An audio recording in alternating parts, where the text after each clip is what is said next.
दोस्तों, एक शादीशुदा महिला अपने पति को छोड़कर कभी प्रेमी के पास चली जाती और कभी प्रेमी को छोड़कर अपने पति के पास आ जाती। इसी अदला बदली में वो प्रेग्नेंट हो जाती है और 4 महीने की गर्भवती हो जाती है। और जब प्रेमी और पति को यह पता चलता है कि वो प्रेग्नेंट है, 4 महीने की गर्भवती है, और फिर उन दोनों में लड़ाई झगड़ा होना शुरू हो जाता है। प्रेमी कहता है कि ये मेरा बच्चा है, ये ये मेरे बच्चे की माँ बनने वाली है, ये बच्चा मेरे पास रहेगा और ये मेरे साथ रहेगी।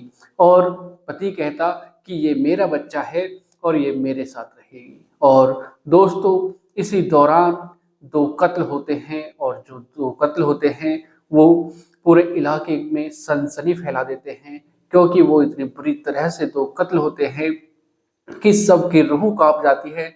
सब सोचने और समझने के लिए मजबूर हो जाते हैं कि आखिर कोई ऐसा कैसे कर सकता है।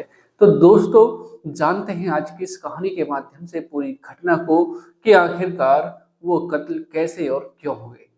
तो दोस्तों, अगर आप चैनल पर पहली बार हैं, चैनल को सब्सक्राइब करें, वीडियो को लाइक करें, शेयर करें और कमेंट करें।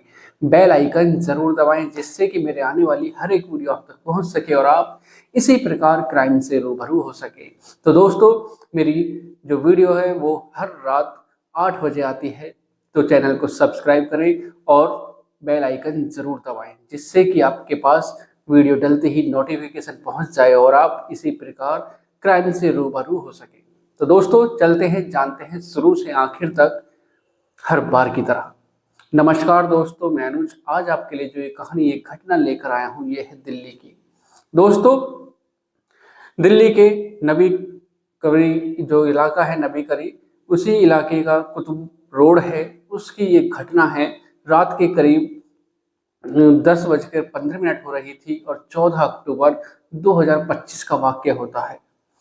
दो शख्स, एक आदमी और एक महिला, ई रिक्शे में बैठते हैं, और जैसे ही वो बैठते हैं तभी एक हमलावर आकर उन पर ताबड़तोड़ वार कर देता है।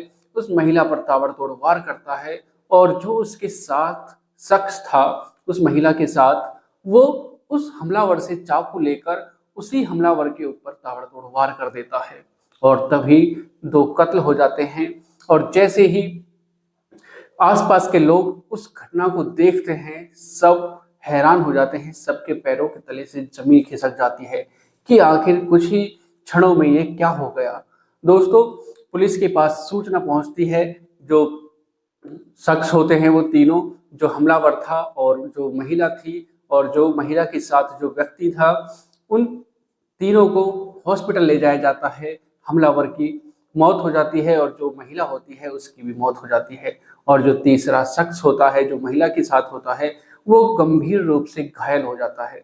पुलिस पूछताछ करती है, और तभी उस जो महिला होती है उसकी माँ आती है, और माँ आकर पूरी कहानी को बताती है। और जो शख्स होता है वो भी हॉस्पिटल में एडमिट होता है। जब उससे पुलिस पूछताछ करती है तब वो पूरी कहानी बताता है, तो सबके पैरों के तले से जमीन खिसक जाती है।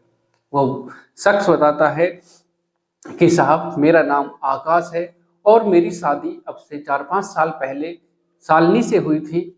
और उसके कुछ दिनों बाद, मतलब कुछ सालों बाद, अब से 2-2.5 साल पहले, उसकी मुलाकात, जो शालिनी है मेरी पत्नी, उसकी मुलाकात आंसू से होती है और उनकी प्रेम कहानी शुरू हो जाती है। जब शालिनी की प्रेम कहानी आंसू से चलती है, और जैसे ही मुझको पता चलता है, तब मैं उसके साथ लड़ाई झगड़ा करता हूँ, उसके साथ मारपीट करता हूँ, क्योंकि हमारे भी 2 बच्चे थी, 2 बेटियां हैं। और जो शालिनी है मेरी पत्नी, जब उसकी प्रेम कहानी आंसू से चलती है तो मुझे गुस्सा आता है, क्योंकि मेरा परिवार टूट रहा था, मेरा परिवार बिगड़ रहा था, और इसको मैं देख नहीं सकता था। उसी को, अपने परिवार को बचाने के लिए मैं शालिनी से समझाता भी हूँ, और फिर जब वो नहीं समझती है तो मारपीट होती है।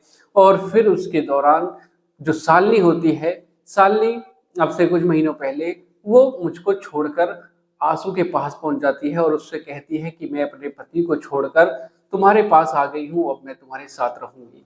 और फिर जब शालिनी उसके साथ रहना शुरू कर देती है, तब उसको महसूस होता है कि आंसू से ठीक तो मेरा पति ही था, वो मेरी फिक्र करता था, मुझसे प्यार करता था, लेकिन आंसू तो बहुत ही बेकार है। उसको अफसोस होने लगा था और मैं भी अपने परिवार को बचाना चाहता था। और फिर एक दिन मैं उसके पास फोन करता हूँ, शालिनी के पास, और शालिनी इसको समझाता हूँ, और फिर शालिनी आंसू को छोड़कर मेरे पास आ जाती है। सब कुछ ठीक ठाक चल रहा था, मैं भी खुश था, शालिनी भी खुश थी, और जो मेरे बच्चे हैं वो भी खुश थे। और फिर एक दिन आंसू का फोन आता है मेरे पास और कहता है कि जो शालिनी के पेट में जो बच्चा है वो मेरा है, और मैं शालिनी को अपने साथ रखूंगा। और फिर मैं उससे कहता हूँ कि ये मेरा बच्चा है। और फिर उसके बाद जो आंसू होता है, वो आंसू अंदर ही अंदर घुटने लगता है और सोचता है कि शालिनी ने मुझको धोखा दिया है और मैं उसको अब नहीं छोड़ूंगा। और फिर 18 अक्टूबर को हम जो शालिनी की माँ है उससे मिलने के लिए जा रहे थे। रात का 10:15 का समय होता है, और जब हम शालिनी की माँ के यहाँ से आ रहे थे और जैसे ही ई रिक्शे में बैठते हैं, तभी आंसू दौड़ा हुआ आता है और शालिनी के ऊपर चाकू से ताबड़तोड़ हमला कर देता है, वार कर देता है। और शालिनी को बचाने के लिए मैं आंसू से वो चाकू छीनता हूँ और आंसू मेरे ऊपर भी वार करता है, मैं भी घायल हो जाता हूँ, और उस चाकू को मैं आंसू के ऊपर वार कर देता हूँ, और फिर आंसू भी घायल हो जाता है। और दोस्तों, आकाश बताता है कि मैंने अपनी पत्नी को बचाने के लिए, क्योंकि वो मेरी पत्नी के ऊपर वार कर रहा था और उसके ऊपर मैंने भी वार किया। आंसू थोड़ा कमजोर होता है और जो आकाश होता है वो थोड़ा ताकतवर होता है, वो आंसू से चाकू छीन कर उल्टा उसी के ऊपर वार कर देता है, और फिर 2 हत्याएं हो जाती हैं। तो दोस्तों, शालिनी के जो उसने फैसला लिया था और अपना परिवार जो उसका ठीक ठाक चल रहा था, और एक फैसले से 2 हत्याएं हुई और पूरा परिवार बिखर गया। और जो 2 बच्चे थी, जो शालिनी के जो 2 बेटी थी, वो भी अनाथ हो गई और उनके भी ऊपर से माँ का साया छिन गया। तो दोस्तों, आज की जो ये कहानी है, इसको सुनाने का उद्देश्य किसी को परेशान करना नहीं, किसी का दिल दुखाना नहीं, बल्कि आपको जागरूक करना है, सचेत करना है, सावधान करना है। सतर्क रहें, सावधान रहें, सुरक्षित रहें। तो दोस्तों, मिलते हैं एक और घटना के साथ। आज के लिए सिर्फ इतना ही।